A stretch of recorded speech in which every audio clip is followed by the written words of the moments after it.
আপনার হাতে থাকা নরমাল একটা স্মার্টফোন দিয়ে আপনি যদি হাই কোয়ালিটির ভিডিও এবং কালার কারেকশন সাউন্ড সবকিছু ঠিকঠাক রেখে একটা ভিডিও শুট করতে চান এবং আপনার মোবাইল যদি 10 থেকে 15,000 টাকার মধ্যে হয় তারপরেও কিন্তু আপনি সেই কাজটা করতে পারবেন শুধুমাত্র একটা অ্যাপ্লিকেশন ডাউনলোড করার মাধ্যমে। এবং এই অ্যাপ্লিকেশন থেকে কিন্তু যত ইউটিউবার আছে মানে যারা বিশেষ করে ওয়াচ ভিডিও করে বা ব্লগিং ভিডিও করে তারা কিন্তু এই ক্যামেরা অ্যাপ্লিকেশনটা ইউজ করে এবং আপনিও কিন্তু এই ক্যামেরা অ্যাপ্লিকেশনটা ইউজ করার মাধ্যমে আপনার ভিডিও বা কন্টেন্ট ক্রিয়েট লেভেল কিন্তু আলাদা লেভেলে নিয়ে চলে যেতে পারবেন।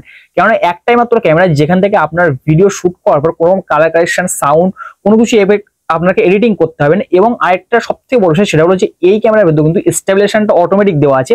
ক্যামেরাটা দিয়ে আপনি ভিডিও শুট করবেন অটোমেটিক স্টেবিলাইজেশন কিন্তু নিয়ে নেবে, মানে আপনি হাত যতই নাড়াচাড়া করেন না কেন ভিডিও কিন্তু স্টেবল উঠবে। এবং আপনারাও কিন্তু আপনাদের মোবাইল ফোনে এই ক্যামেরাটা ইউজ করে বুঝতে পারবেন যে কত একটা হাই কোয়ালিটির ভিডিও আপনারা শুট করতে পারছেন এবং এই ক্যামেরাটা ইনস্টল কোথা থেকে করতে হবে এবং এর মধ্যে কি কি সেটিং করলে ক্যামেরাটা ঠিক পারফেক্ট জায়গায় আপনারা নিয়ে যেতে পারবেন সেটাই কিন্তু আজকের এই ভিডিওতে মূলত আপনাদেরকে দেখিয়ে দেওয়া হবে।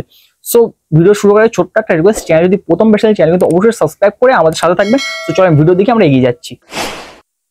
তো দেখেন ক্যামেরাটি সর্বপ্রথম ডাউনলোড করার জন্য আমাদেরকে কিন্তু গুগল প্লে স্টোরটা ওপেন করে নিতে হবে।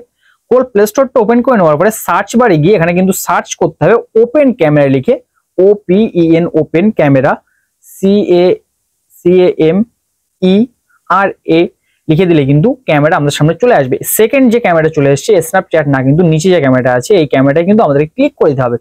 এবার এই ক্যামেরাটা আপনাদের মোবাইলে কিন্তু অবশ্যই আগে ইনস্টল করে নিতে হবে। আমার কিন্তু অলরেডি ইনস্টল করা যার জন্য কিন্তু সরাসরি ওপেন দেখাচ্ছে। এবার এই ক্যামেরাটাই কিন্তু আমি ওপেন করে নেবো এখান থেকে সরাসরি।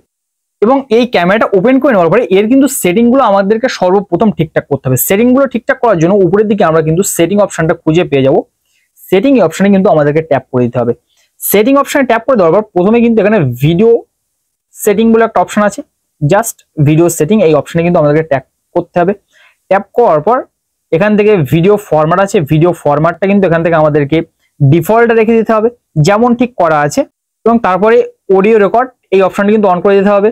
অডিও রেকর্ড যদি আপনি প্রথম অ্যাপটা অন করেন তাহলে পারমিশন গুলো চাবে, পারমিশন গুলো যদি সরাসরি ঠিকঠাক করে দিতে পারেন তাহলে কিন্তু অডিও রেকর্ড ডিফল্ট এগুলো কিন্তু অটোমেটিকলি ঠিকঠাক হয়ে যায়। এবং এখানে কিন্তু আরেকটা অপশন খুঁজে পেয়েছি মানে এনেবল ডিজিটাল ভিডিও স্টেবিলাইজেশন, এই অপশনটি কিন্তু অবশ্যই আপনারা অন করে নেবেন। যদি আপনাদের মোবাইল ফোনে স্টেবিলাইজেশন ক্যামেরা না থাকে তাহলে কিন্তু এই অপশনটা অবশ্যই অন করে নেবেন। এবং তারপরে উপরে অপশন আছে ভিডিও রেজুলেশন, ভিডিও কোন রেজুলেশনে আপনি কিন্তু এখান থেকে করতে আছেন এখানে রেজুলেশনে ক্লিক করবেন। এই যে মেগাপিক্সেলটা আমার সেট করা আছে এটা কিন্তু সেট করতে হবে, এটা কিন্তু মোটামুটি বেস্ট কোয়ালিটি এবং খুব একটা মেমোরিতে জায়গা বা মেমোরির উপর খুব একটা লোড পড়ে না। যদি মেমোরি খুব ভালো হয় আপনার মেমোরি ক্যাপাসিটি বা 256 জিবি তার থেকে বেশি হয় তাহলে কিন্তু উপরের দিকে 4K অপশন আছে, তাহলে কিন্তু 4K অপশনটা আপনি কিন্তু সিলেকশন করতে পারেন। তো আমি বলবো যে আপনার যাদের নর্মাল ফোন তারা কিন্তু এই অপশনটা অবশ্যই সিলেকশন করবেন। এই যে নাম্বারটা দেওয়া আছে এটা কিন্তু অবশ্যই সিলেকশন করবেন তাহলে খুব ভালো হবে। এবং এখান থেকে তারপর আমি ব্যাক করে দিচ্ছি। তারপর ম্যাক্সিমাম ভিডিও ডিউরেশন আছে, মানে আপনি কি কতটা ভিডিও করতে যাচ্ছেন এখানে কিন্তু চলে গেলে আপনি বুঝতে পারবেন। এখানে আনলিমিটেড মানে আপনি কিন্তু যখনই বন্ধ করবেন ভিডিও তখন বন্ধ হবে। আর যদি না চান যে মনে করেন যে 20 মিনিট 35 মিনিট পর আমার ভিডিওটা বন্ধ হয়ে যাবে তাহলে কিন্তু সেইগুলো এখান থেকে সেট করে রাখতে পারেন অটোমেটিকলি, কিন্তু ক্যামেরাটা তারপরে বন্ধ হয়ে যায় সিলেকশন করে রাখেন। এবং তারপরে এখানে যে অপশনটা কিন্তু মোস্ট গুরুত্বপূর্ণ সেটা হলো যে অডিও সিকিউর, এই অপশনে কিন্তু আমাদেরকে ট্যাপ করতে হবে। ট্যাপ করার পর এখানে কিন্তু আমরা এক্সটার্নাল মাইক পেয়ে যাবো। এটা কিন্তু ক্যামেরার উপরে আপনি দেখতে পাবেন যে দাগ দাগ উঠছে, তার মানে আপনার মাইক্রোফোন বা ভয়েসটা টানছে কিনা কতটা কি টানছে সেটা কিন্তু এই অপশন যদি অন করেন তাহলে কিন্তু খুব ভালোভাবে বুঝতে পারবেন। ক্যামেরার উপরে কিন্তু এরকম দাগ দাগ উঠবে, এটা কিন্তু আপনারা অবশ্যই অন করে রাখবেন। এই অপশনগুলো মোটামুটি ঠিক করার পরে আপনার ক্যামেরা কিন্তু আর কোনো কিছু ঠিক করার দরকার নেই। এবং তারপর নিচে দিকে ফ্রেম রেট যেগুলো যা আছে সবগুলো কিন্তু অটোমেটিকলি ডিফল্ট সেটিং এ বা ঠিকঠাক থেকে থাকে। এবং এই ক্যামেরাটা আপনারা কিন্তু ইনস্টল করার মাধ্যমে আপনি কন্টেন্ট ক্রিয়েট শুরু করতে পারবেন। এমনি একটা নর্মাল ফোনে কিন্তু হাই লেভেলে একটা ভিডিও আপনারা শুট করতে পারবেন।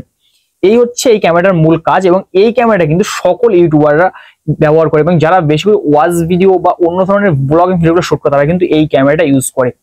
তো ক্যামেরাটা ইউজ করে আপনাদের কেমন লাগে সেটা কিন্তু কমেন্ট বক্সে অবশ্যই জানাবেন। এবং চ্যানেল যদি প্রথম বেশি চ্যানেল কিন্তু অবশ্যই সাবস্ক্রাইব করবেন। আজকে এখানেই বিদায় নিচ্ছি, এতক্ষণ আপনার সাথে ছিলাম ইসমাইল। তো দেখা হচ্ছে পরবর্তী কোনো ভিডিও, তো ভালো থাকবেন সবাই, সুস্থ থাকবেন সবাই, আল্লাহ হাফেজ।